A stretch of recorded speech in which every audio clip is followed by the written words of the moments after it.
Adikere VSSN ಅಧ್ಯಕ್ಷರಾಗಿರುವ ಆರ್.ವಿ. Chandru ಅವರನ್ನು ನಮ್ಮ ಪ್ರತಿನಿಧಿ ನೇರ ಸಂಪರ್ಕದಲ್ಲಿ ಮಾತನಾಡಿಸುತ್ತಾ ಅವರು ನಿರ್ದೇಶಕರಾದ ಅವಧಿಯಲ್ಲಿ ಏನೇನು ಅನುಕೂಲವನ್ನು ಮಾಡಿಕೊಟ್ಟಿದ್ದಾರೆ ವಿಎಸ್ಎಸ್ಎನ್ ಸೊಸೈಟಿಗೆ ಎಂದು ತಿಳಿದುಕೊಳ್ಳೋಣ ಬನ್ನಿ.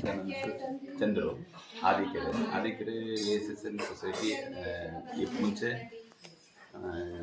ನಿರ್ದೇಶಕನಾಗಿದ್ದೆ 6 ತಿಂಗಳು ಮುಂಚೆ. ಈಗ 6 ತಿಂಗಳಾಯಿತು ಅಧ್ಯಕ್ಷರಾಗಿ.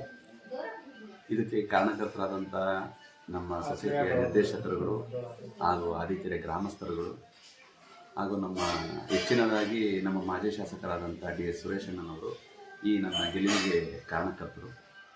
ಅದರ ಜೊತೆಯಲ್ಲಿ ನಮ್ಮ ಆದಿಕೆರೆ ಅಧ್ಯಕ್ಷರು ಮಾಡಿದಾರಲ್ಲ ಈಗ ನಿರ್ದೇಶಕರುಗಳು. ಆಮೇಲೆ ಈಗ ನೆಕ್ಸ್ಟ್ ಬರುವಂಥ ಈ ಒಂದು ಯುಗಾದಿ ಹಬ್ಬದ ಪ್ರತಿಯೊಬ್ಬರು ಕರ್ನಾಟಕದ ಜನತೆಗೆ ಅಭಿನಂದನೆಗಳು. ಸೊ ನೀವು ನಿರ್ದೇಶಕರಾಗಿದ್ರ ಆ ಅವಧಿನಲ್ಲಿ ಏನೇನು ಅನುಕೂಲ ಮಾಡ್ಕೊಂಡಿದ್ರು ರೈತರು? ನಿರ್ದೇಶಕರಾದಾಗ ನನಗಿಂತ ಮುಂದೆ ಅಧ್ಯಕ್ಷರಾದಂಥ ಒಬ್ಬರು ಇನ್ನು ಅಧ್ಯಕ್ಷರುಗಳಿದ್ದರು. ಆವಾಗ ಯಶಸ್ವಿನಿ ಕಾರ್ಡ್ಗಳನ್ನು ರಿನ್ಯೂವಲ್ ಮಾಡ್ತಾಯಿದ್ರು. KCC ಲೋನ್ಗಳನ್ನು ಈಗ ಸುಸ್ತಿದಾರರಾಗಿರ್ತಾರೆ. ಆ ಸುಸ್ತಿದಾರರಾಗಿದ್ದಂಥ ಸುಸ್ತಿದಾರರಿಗೆ ಅವರಿಗೆ ಸಹಾಯ ಮಾಡಿ ಅವರ ಲೋನನ್ನು ರಿನ್ಯೂವಲನ್ನು ಮಾಡಿಕೊಡುವಂಥ ಕೆಲಸನ ನಾವು ಮಾಡಿಕೊಡ್ತೀವಿ. ಸರ್ ರಿನ್ಯೂವಲ್ ಯಾವ ರೀತಿ ಮಾಡ್ತೀರಾ ಸರ್? ರಿನ್ಯೂವಲ್ಲು 500 ರೂಪಾಯಿ ಫೀಸ್ ಕಟ್ಟಿಸ್ಕೊಂಡು ಅವ್ರದ್ದು ಏನಿದೆ ರಿನ್ಯೂವಲ್ ಮಾಡೋದು ಫೀಸನ್ನು ಆ ಫೀಸನ್ನು ನಾವು ತುಂಬಿ ಅವ್ರ ಅಮೌಂಟನ್ನು ಸಹ ತುಂಬಿ ಚೆಕ್ಕನ್ನು ಕೊಡ್ತಾರೆ. ಅವ್ರ ಚೆಕ್ಕಲ್ಲಿ ಅವ್ರ ಅಕೌಂಟಿಗೆ ದುಡ್ಡು ಹೋಗಿ ಆ ದುಡ್ಡನ್ನು ಮತ್ತೆ ರಿಟರ್ನ್ ನಾವು ಇಸ್ಕೊಡ್ತಿದ್ವಿ. ಅದೇ ನಮ್ಮ ಒಂದು ಉಪಕಾರ ಸಹಾಯ ಅಂತ ಮಾಡ್ತಿದ್ವಿ. ಸೊಸೈಟಿಗೆ ಇಷ್ಟೇ ಎಕರೆ ಇರಬೇಕು ಅವ್ರು ಸಾಲ ಕೊಡೋದಕ್ಕೆ ಅಂತ ಏನೋ ರಿಸ್ಟ್ರಿಕ್ಷನ್ ಇದೆಯಾ? ಇದು ರಿಸ್ಟ್ರಿಕ್ಷನ್ ಏನಿಲ್ಲ. ಅವರು ಆ ಒಂದು ಎಷ್ಟು ಎಕರೆ ಕೊಡ್ತಾರೆ ಅದ್ರ ಮೇಲೆ ಡಿಪೆಂಡ್ ಆಗಿರುತ್ತೆ ನಮ್ಮ ಅಮೌಂಟ್ ಕೊಡೋದು. ಈಗ ಮುಂಚೆ ಎಲ್ಲ ನಮ್ಮ ಶಾಸಕರು ಅನುದಾನನ ತುಂಬ ಕೊಡ್ತಿದ್ರು, MT ಲೋನ್ ಅಂತ. ಆ MT ಲೋನು ಸುಮಾರು ಜನಕ್ಕೆ ನಮ್ಮ ತಾಲೂಕಲ್ಲಿ ಗೊತ್ತೇ ಇರಲಿಲ್ಲ. ಸೊಸೈಟಿನಲ್ಲಿ MT ಲೋನ್ ಅಂದ್ರೆ ಏನು ಅನ್ನೋದೇ ಗೊತ್ತಿರಲಿಲ್ಲ. ಅವ್ರು ಬಂದಮೇಲೆ ಅವ್ರ ಅಧ್ಯಕ್ಷರಾದ್ಮೇಲೆ MT ಲೋನ್ ಅನ್ನೋದಕ್ಕೆ ಒಂದು ಅರ್ಥ ಸಿಕ್ಕಿದ್ದು. ತುಂಬ ಜನಕ್ಕೆ ಅನುಕೂಲನೂ ಆಯಿತು ಆ MT ಲೋನಿಂದ.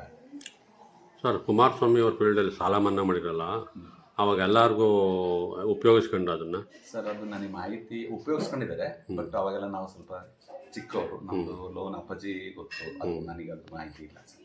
ಬಟ್ ಉಪಯೋಗಿಸ್ಕೊಂಡು ಎಲ್ಲ ಕರ್ನಾಟಕ ಜನತೆನೂ ಯೂಸ್ ಮಾಡ್ಕೊಂಡಿದ್ದಾರೆ. ಮಾತಾಡೋದು ಕೇಳಿದ್ದೀವಿ, ತುಂಬ ಜನ ಯೂಸ್ ಮಾಡ್ಕೊಂಡಿದ್ದಾರೆ. ರೈತರುಗಳಿಗೆಲ್ಲ ಅನುಕೂಲ ಆಗಿದೆ. ನಿಮ್ಮ ಕಾರ್ಯದರ್ಶಿಯವರು ಹೆಂಗೆ ಸರ್? ಕಾರ್ಯದರ್ಶಿಯವ್ರಿಗೂ ಚೆನ್ನಾಗಿ ವರ್ಕ್ ಮಾಡ್ತಿದ್ದಾರೆ, ಪರವಾಗಿಲ್ಲ ಸರ್. ಯಾವುದೇ ತೊಂದರೆ ಇಲ್ಲ? ಯಾವುದೇ ತೊಂದರೆ ಇಲ್ಲ. ಇದುವರೆಗೂ ಯಾವುದೇ ರಿಮಾರ್ಕ್ಸ್ ಇಲ್ಲ ನಿಮ್ಮ ಸೊಸೈಟಿ? ಇಲ್ಲ. ಈಗ ರಿಮಾರ್ಕ್ಸ್ ಆವಾಗಲೇ ನಾನು ಮಾತಾಡ್ದಂಗೆ ನಮ್ಮ ತಾಲೂಕು, ನಮ್ಮ ಡಿಸ್ಟಿಕ್ಕಿಗೆ 2ನೇ ಪ್ಲೇಸಲ್ಲಿದೆ ನಮ್ಮ ಸರಿಕೆರೆ. ನಮ್ಮ ಆದಿಕೆರೆ ಸೊಸೈಟಿ 12 ಕೋಟಿ ಟ್ರಾನ್ಸಾಕ್ಷನ್ ಸರ್ ಒನ್ ಇಯರ್ಗೆ. ಆ 12 ಕೋಟಿ ಯಾವ ಸೊಸೈಟಿನವರು ಇಲ್ಲ. 2 ಕೋಟಿ 3 ಕೋಟಿ ಇದೆ ಸುತ್ತಮುತ್ತ ಸೊಸೈಟಿಗಳಲ್ಲಿ. ನಮ್ಮ ಆದಿಕೆರೆ ಸೊಸೈಟಿ 12 ಕೋಟಿ ದಾಟಿದೆ ಸರ್. ಈ ವರ್ಷ ಮಾತ್ರ ಕಡಿಮೆ ಆಗುತ್ತೆ. ಯಾಕೆಂದರೆ ಗ್ರಾಮ ಪಂಚಾಯತಿ ವ್ಯಾಪ್ತಿಗೆ ಒಳಪಟ್ಟಂಥ ಇಟ್ಟಿಗೆ ಮತ್ತು ರಾಮನಹಳ್ಳಿ, ರಾಮನಹಳ್ಳಿ ಅದನ್ನು ನಮ್ಮ ಸೊಸೈಟಿಯಿಂದ ಬಿಟ್ಟು ಹೋಗ್ತಿದ್ದಾವೆ. ಹಾಗಾಗಿ ಒಂದು 2 ಕೋಟಿ ಕಡಿಮೆ ಆಗುತ್ತೆ. ಆದರೂ 10 ಕೋಟಿ ಅಂತೂ ಸಿಗುತ್ತೆ ನಮ್ಮ society transaction Adikere VSSN. Sir ನಿಮ್ಮ ರೈತರು ಯಾರಾದರೂ ತೀರೋದ್ರೆ ಅವ್ರಿಗೆ ಹೇಗೆ ಶವ ಸಂಸ್ಕಾರಕ್ಕೆ ಹೇಗೆ ಸಹಾಯ? 20,000 ರೂಪಾಯಿ ದುಡ್ಡು ಕೊಡ್ತಾ ಇದೀವಿ ಸರ್. ಅವರಿಗೆ ಒಂದ್ಸರಿ ಮಾಸಾಶನ ಅಂತೇಳಿ 2,000 ಕಟ್ಟಿಸ್ಕೊಂಡಿದ್ದೀವಿ ಅಷ್ಟೇ. ಆ 2,000 ಕಟ್ಟಿಸ್ಕೊಂಡ್ಮೇಲೆ ಅವ್ರದ್ದು ಏನಾದರೂ ಅವರು ತೀರೋದ್ರೆ ಅವರ ಕುಟುಂಬಕ್ಕೆ 20,000 ರೂಪಾಯಿ ನಮ್ಮ ಸೊಸೈಟಿಯಿಂದ ಕೊಡ್ತಿದ್ದಾರೆ. ಸರ್ ಶ್ರೀಶಕ್ತಿಗೆ ಏನಾದರೂ ನಿಮ್ಮ ಸೊಸೈಟಿಯಿಂದ ಅನುಕೂಲ ಆಗಿದೆಯಾ? ಸುಮಾರು ಸರ್ ಅದು ಮೇಡಮ್ ಅದು ಹೆಚ್ಚು ಕಮ್ಮಿ 24 ಲಕ್ಷದ ಎಷ್ಟು ಜಾಸ್ತಿ ಸ್ವಸಹಾಯ ಸಂಘಗಳು SHG ಅಂತೇಳಿ ಆ ಸ್ವಸಹಾಯ ಸಂಘಗಳಿಗೆ ನಮ್ಮ ಸೊಸೈಟಿಯಿಂದ ಅದನ್ನು ಫಂಡ್ ಮಾಡಿಸ್ಕೊತಾ ಇದ್ದೀವಿ. ಅದಕ್ಕೆ ನಾವು ಬಡ್ಡಿ ರೂಪದಲ್ಲಿ ಅವರಿಗೆ ಹಣವನ್ನು ವಿತರಣೆ ಮಾಡ್ತಾ ಇದ್ದೀವಿ. ಅದನ್ನು ಕೊಡ್ತಾ ಇದ್ದೀವಿ. ಗೋಲ್ಡ್ ಲೋನ್ ಕೊಟ್ಟಿದ್ದೀವಿ, ವೆಹಿಕಲ್ ಲೋನ್ ಕೊಡ್ತಾ ಇದ್ದೀವಿ, KCC ಲೋನ್ ಕೊಟ್ಟಿದ್ದೀವಿ. ಇಷ್ಟೆಲ್ಲ ನಾವು ಕೊಡ್ತೀವಿ. ಆಮೇಲೆ ಗೊಬ್ಬರ ಕೊಡ್ತಾ ಇದ್ದೀವಿ, ಕಳೆನಾಶಕ ಕೊಡ್ತೀವಿ, ಪ್ಲಾಸ್ಟಿಕ್ ಸಹ ಮಾರ್ತಾ ಇದ್ದೀವಿ. ಪ್ಲಾಸ್ಟಿಕ್ ಕಟ್ಟಿ ಈಗ ನೆಕ್ಸ್ಟು ಒಂದು ಪೈಪು ಫಿಟ್ಟಿಂಗ್ಸು ಮಾಡಬೇಕು ಅಂತ ಅಂದ್ಕೊಂಡಿದ್ದೀವಿ. ಅದ್ರ ಬಗ್ಗೆ ನಾವು ಒಂದು ನೆಕ್ಸ್ಟ್ ಮೀಟಿಂಗಲ್ಲಿ ಚರ್ಚೆ ಮಾಡೋಣ ಅಂತ ಅಂದ್ಕೊಂಡಿದ್ದೀವಿ. ಅದಕ್ಕೂ ಒಂದು ಅಮೌಂಟ್ ಬೇಕಿತ್ತು. ಆ ಅಮೌಂಟನ್ನು ಕ್ರೋಢೀಕರಿಸ್ತಾ ಇದ್ದೀವಿ. PVC ಪೈಪು ಆ ಒಂದು ಐಟಮ್. ಈಗ ಸದ್ಯಕ್ಕೆ ಪ್ಲಾಸ್ಟಿಕ್ ಪುಟ್ಟಿಗಳು, ತಟ್ಟಿಗಳು ಅವೆಲ್ಲ ನಾವು ನಮ್ಮ ಈಗಲೂ ಆಲ್ರೆಡಿ ವಿತರಣೆ ಮಾಡ್ತಾ ಇದ್ದೀವಿ ನಮ್ಮ ಸೊಸೈಟಿಯಿಂದ. ಸರ್ ಇವಾಗ ಅಧ್ಯಕ್ಷ ಆಗಿದ್ದೀರಾ, ಮುಂದೆ ರೈತರಿಗೆ ಏನು ಹೇಳಕ್ಕೆ ಇಷ್ಟಪಡ್ತೀರಾ?